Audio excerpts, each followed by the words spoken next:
আপনি যদি আজ থেকে কাজ বন্ধ করে দেন তাহলে কি আপনার ইনকামও বন্ধ হয়ে যাবে?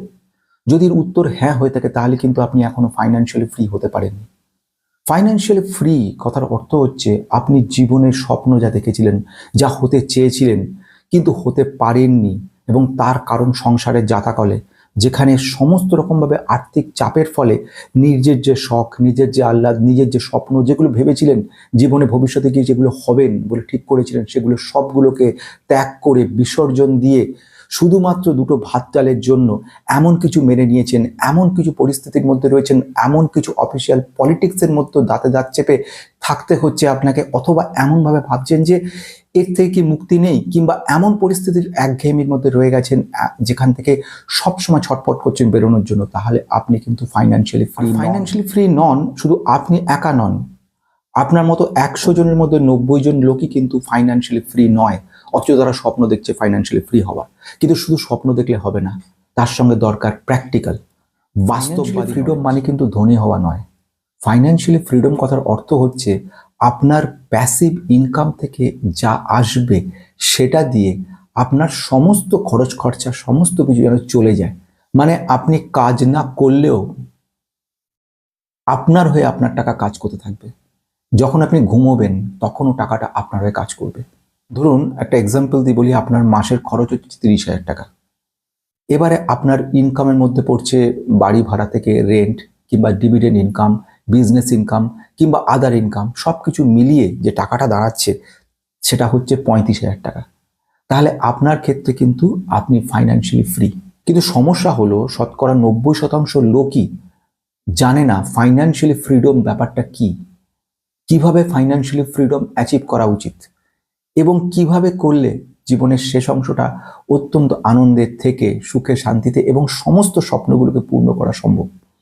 শতকরা 80% মানুষের ক্ষেত্রেই দেখা গেছে তাদের জব বন্ধ হয়ে গেল, সঙ্গে সঙ্গে তাদের কিন্তু ইনকামটাও বন্ধ হয়ে গেল। আর এই জায়গায় ফাইন্যান্সিয়াল ফ্রিডমের প্রয়োজনীয়তা পড়ে।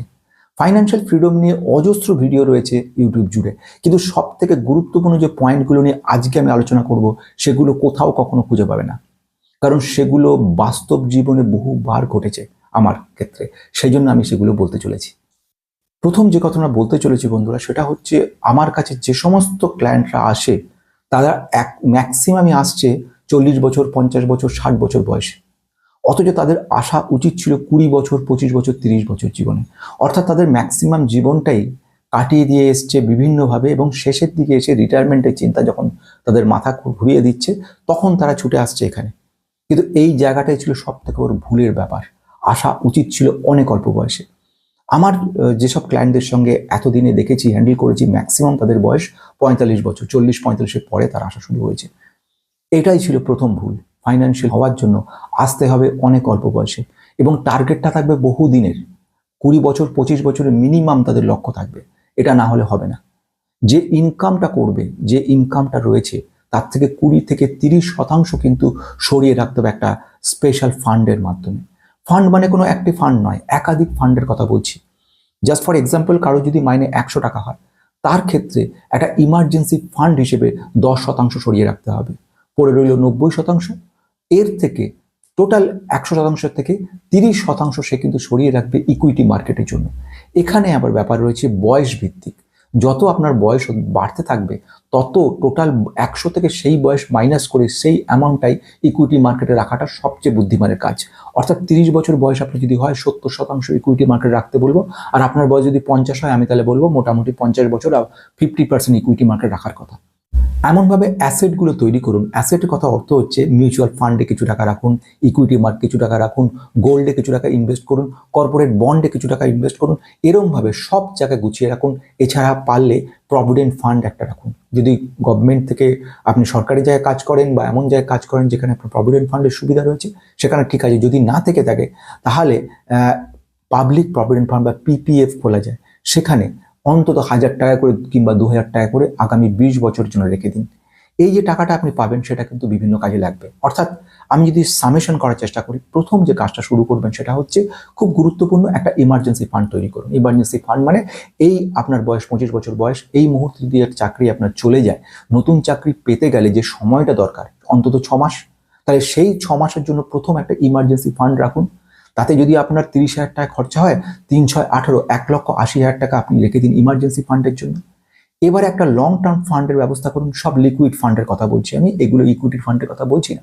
সেখানে দেখা গেল আপনি নতুন জায়গায় গেলেন এবং যাওয়ার পরে একটা এরকম পরিস্থিতি সৃষ্টি হলো, সেখানে আপনাকে 1-1.5 বছর পরিস্থিতির মধ্যে চলতে হলো, যেখানে আপনাকে হঠাৎ করে দরকার পড়তে পারে টাকার, হঠাৎ করে প্রয়োজন পড়তে পারে, একটা মেডিকেল ক্ষেত্রে আপনার দরকার পড়ে গেল, কিংবা কোনো একটা হঠাৎ করে ইমার্জেন্সি টাকার দরকার পড়ে গেল। সেক্ষেত্রে আপনি কি করবেন? সেক্ষেত্রে আপনাকে কিন্তু ব্যবস্থা রাখতে হবে একটা ইমার্জেন্সি ফান্ড, অর্থাৎ 24 মাসের একটা টাকা আলাদা করে সরিয়ে রাখুন। কত টাকা করে সরিয়ে রাখবেন? সেখানে আপনি যে এক্সপেন্সেস হচ্ছে সেই মতো 24 মাস সরিয়ে রাখবেন। তাহলে কি কি দাঁড়ালো ব্যাপারগুলো? খুব সহজভাবে একটা 6 মাসের ইমার্জেন্সি ফান্ড রাখছেন, একটা লিকুইড ফান্ড রাখছেন 24 মাসের, যেটা আপনি ফিক্সড ডিপোজিটে রেখে দিচ্ছেন কিংবা ডেপ্ট ফান্ডে রেখে দিচ্ছেন, যেখানে খুব বেশি ইন্টারেস্ট পাচ্ছেন না, কিন্তু 6 to 8% পাচ্ছেন। যদি ইমার্জেন্সি দরকার পড়ে 1 কি 2 দিনের মধ্যে টাকাটা বের করা যাবে। আমি দেখেছি আমার প্র্যাকটিক্যাল লাইফে আমার অনেক ক্লায়েন্টকে হঠাৎ করে তার টাকার দরকার পড়েছে মেয়ের বিয়ের জন্য, হঠাৎ করে ঠিক হয়ে গেছে, কিংবা হঠাৎ করে চিকিৎসার জন্য বড় টাকার দরকার পড়েছে একটা অপারেশন কিংবা কোনো একটা কাজে, কিংবা হঠাৎ করে যেতে হয়েছে কোনো দূরে কোনো জায়গায়, সেখানের জন্য কয়েক লক্ষ টাকা দরকার পড়ছে। এই কারণের জন্য কিন্তু ফিক্সড ডিপোজিটটা রাখা, ফিক্সড ডিপোজিটে রাখার জায়গাটা এখানে। তৃতীয় ব্যাপার আমি বলবো সেটা হচ্ছে, যখনই আপনি ইনভেস্টমেন্ট করুন না কেন, একটা কথা মাথায় রাখবেন, আপনাকে কিন্তু একটা ইন্স্যুরেন্স করে রাখতে হবে। ইন্স্যুরেন্স কথার অর্থ হচ্ছে টার্ম ইন্স্যুরেন্সের কথা বলছি। টার্ম ইন্স্যুরেন্স মানে সামান্য আপনাকে একটা প্রিমিয়াম দিতে হবে। আপনার বয়স যদি 25-26 হয়, তাহলে 700-800 কি 1000 টাকার মধ্যে একটা প্রিমিয়াম দিতে হচ্ছে। এই প্রিমিয়ামটার বদলে আপনাকে নিশ্চিন্ত জীবন, এবং আপনি যদি কোনো কারণে অ্যাক্সিডেন্টালি মারাও যান, সেক্ষেত্রে আপনার যে পরিবার, সেখানে বিশাল টাকা, মানে 1 কোটি টাকার কাছাকাছি টাকা, মোটামুটি 800 টাকা করে যদি আপনি রাখেন 30 বছর, মোটামুটি একটা অ্যাপ্রক্সিমেটে এরকম একটা বড় থোক অ্যামাউন্ট কিন্তু তারা পেয়ে যাবে। ফলে তাদের চিন্তা থাকে কি, আপনি তো টার্ম ইন্স্যুরেন্স নিয়ে রেখে দিয়েছেন, অর্থাৎ আপনি নিশ্চিন্ত হলেন এখানে। এবারে আপনার দরকার পড়ছে চিকিৎসা, মেডিকেল ইন্স্যুরেন্স। মেডিকেল ইন্স্যুরেন্সও আপনার কিছু টাকা রাখতে হবে। কেন রাখতে হবে? ভবিষ্যৎ কিছু বলে আসে না, এবং অনেক কোম্পানির ক্ষেত্রে মেডিকেল ইন্স্যুরেন্সের ব্যবস্থা থাকে না। সুতরাং মেডিকেল একটা ইন্স্যুরেন্স আপনাকে কিন্তু রাখতে হবে। অর্থাৎ প্রথম ঘটনা, আপনি একটা ইমার্জেন্সি ফান্ড রাখছেন, আপনাকে লিকুইড ফান্ড একটা রাখছেন ফিক্সড করে রেখে ডেপ্ট ফান্ডে। তৃতীয়ত রাখছেন কি, একটা টার্ম ইন্স্যুরেন্স রাখছেন। চতুর্থত আপনি কি রাখছেন? চতুর্থত আপনি রাখছেন একটা মেডিকেল ইন্স্যুরেন্স। 4টে কেস আপনার কমপ্লিট যেদিন হয়ে গেল, সেদিন থেকে আপনি শুরু করে দিলেন ইকুইটি মার্কেট ইনভেস্টমেন্ট। এবং এইভাবে আপনি 20 বছর চালার পরে, আপনি যখন টোটালি এমন পরিস্থিতি সৃষ্টি হলো, আপনি ডিভিডেন্ড থেকে আপনার যে ইনকাম হলো, বা রিয়েল এস্টেটে ইনভেস্ট করার পর সেখান থেকে আপনার যে মান্থলি ইনকাম হলো, তার থেকে দেখা গেল আপনার টোটাল ফাইন্যান্সিয়ালি যে আপনার প্রবলেমগুলো ছিল, যেটা দিয়ে অসুবিধা হচ্ছে, সেগুলো কিন্তু কাটানো সম্ভব। আমি খুব সিম্পলভাবে যদি বলি, আমি খুব সিম্পলি বলছি, ইকুইটি মার্কেটের ক্ষেত্রে জাস্ট একটা example, HCL technology. HCL technology আপনাকে প্রতি বছরে অ্যাপ্রক্সিমেট 30 থেকে 40 টাকা দিচ্ছে একটা শেয়ারে। তাহলে কিন্তু আপনার ডিভিডেন্ড থেকে আপনার ইনকাম একটা বড় হয়ে যাবে। অর্থাৎ আপনি মনে করে নিলেন প্রতি মাসে আমি 10টা করে নেব, তাহলে কিন্তু 1 বছরে 120টা শেয়ার কিন্তু হয়ে গেল। আপনি যদি এরকমভাবে 10 বছর রাখেন, 1200 শেয়ার কিন্তু আপনার হয়ে গেল। 1200 শেয়ার হওয়া মানে আপনাকে কিন্তু 36,000 টাকা আপনার বছরে চলে এলো। অর্থাৎ 3,000-4,000 টাকা করে মোটামুটি মান্থলি ইনকাম হয়ে গেল। আপনি একটা লিকুইড ফান্ডে টাকা রেখে দিয়েছেন, যেরকম ফিক্সড ডিপোজিটে এমআই স্কিম বা পোস্ট অফিসের এমআই স্কিম, সেখান থেকে 5,000 টাকা করে চলে এলো। এরকমভাবে টোটাল যখন আপনি জড়ো করবেন, বা একটা বাড়ি ভাড়া রেখে দিলেন, হাউস রেন্ট থেকে আপনার ইনকাম চলেছে কনস্ট্যান্টলি, সেখান থেকে 10,000 কি 5,000 টাকা করে আপনার চলে আসছে। এরকমভাবে যে টাকাগুলো টোটাল হয়ে গেল, দেখতে পারলেন আপনার টোটাল যে সিচুয়েশন, সেখান থেকে বেটার জায়গা রয়েছেন। তাহলে আপনার ফাইন্যান্সিয়াল ফ্রি হয়ে গেলেন। শুধু তাই বলে না, আপনার ইকুইটি মার্কেটে আপনি যখন 1200 শেয়ার আপনি কিনে রাখলেন HCL টেকনোলজি, জাস্ট শুধু HCL এর কথা নিয়ে বলছি, বেশি কথা বলছি না, সেখানে সেই শেয়ারের টোটাল যে পরিমাণটা দাঁড়াবে, সেই পরিমাণটা এবারে ভবিষ্যৎ কেউ জানে না, কিন্তু আপনার টাকার দরকার পড়ে গেল। আপনি ইচ্ছা করলেন, যেই আপনার 60 বছর বয়স হয়ে গেল, আপনি গোটা ইকুইটি পোর্টফোলিওটার ম্যাক্সিমামটুকু তুলে নিয়ে গিয়ে আপনি একটা ডেপ্ট ফান্ডে রাখলেন, SWP শুরু করে দিলেন। SWP মানে সিস্টেমেটিক উইথড্রয়াল প্ল্যান। এই সিস্টেমেটিক উইথড্রয়াল প্ল্যানটে একটা ডেপ্ট ফান্ডে আপনি টাকাটা রেখে দিলেন, সেখান থেকে শতকরা 8% হিসেবে আপনাকে কিন্তু প্রতি মাসে সুদ দিয়ে যাচ্ছে বা রিটার্ন দিয়ে যাচ্ছে আপনার ফান্ডে। এবং সেখান থেকে আপনি যদি জাস্ট ফর এক্সাম্পল, মোটামুটি অ্যাপ্রক্সিমেট বলছি, ক্যালকুলেশন করে পরে যদি উৎসাহটাকে দেখিয়ে দেবো, মোটামুটি যদি আপনি 30 কি 40 লক্ষ টাকা সেখানে রাখতে পারেন, সেখান থেকে আপনি যদি উইথড্র করে নেন প্রতি মাসে মাসে, যদি আমরা 30,000 টাকা করে অ্যাপ্রক্সিমেট ধরে নিই, 3,60,000 টাকা, তাহলে পর দেখা যাচ্ছে আপনি যে টাকাটা উইথড্র করছেন, যদি সে টাকাটা 10 বছর পর্যন্ত খাটে, যে ইন্টারেস্ট রিটার্ন আপনি পাবেন, আপনার বছরে বছরে টাকা তুলে নেওয়ার পরেও সেই তার থেকে বেশি পরিমাণ টাকা কিন্তু রিটার্নে জমা হতে থাকবে।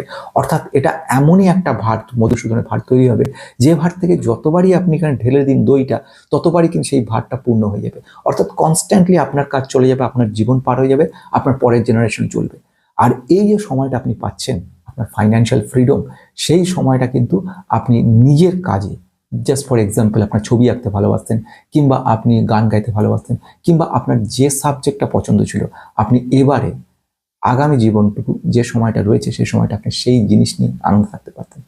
এটাকেই বলে ফাইন্যান্সিয়াল ফ্রিডম। ফাইন্যান্সিয়াল ফ্রিডম কথার অর্থ হচ্ছে এই মুহূর্তে আপনার ইনকাম যদি বন্ধ হয়ে যায়, তা সত্ত্বেও কিন্তু এই মুহূর্তে আপনার যদি কাজ বন্ধ হয়ে যায়, আপনার ইনকাম থেমে থাকবে না, আপনার ইনকাম হয়েও যাবে। আপনি যে ইনভেস্টমেন্ট করছেন ইকুইটি মার্কেটে, আপনি যখন রাত্রে ঘুমোচ্ছেন, আপনার হয়ে আইটি কোম্পানির সেই ছেলেগুলো কিন্তু কাজ করে চলেছে। আপনি যখন এখানে খাটছেন না, ঘুমোচ্ছেন বসে, সেই সময় তারা কিন্তু জেনারেট করছে প্রফিট, সেই প্রফিটের একটা অংশ কিন্তু আপনার কাছে চলে আসছে। তাহলে এইগুলো সবই হলো কিন্তু আমাদের এই ফাইন্যান্স ফ্রিডমের সুবিধা। আপনি কি ফাইন্যান্সিয়াল ফ্রিডমের পথে রয়েছেন, না দৌড়ানোর চেষ্টা করছেন, নাকি চেষ্টা করছেন যেরম চলছে সেরমই চলুক? যদি উৎসাহ থাকে, যদি জানার ইচ্ছা থাকে ফাইন্যান্সিয়াল ফ্রিডম সম্পর্কে আরও কিছু জানতে চান, তাহলে আমাকে ইয়েস লিখে জানাবেন কমেন্ট বক্সে। আমি তাহলে নেক্সট ডে ফাইন্যান্সিয়াল ফ্রিডমের উপরে সব কিছু নিয়ে বলবো।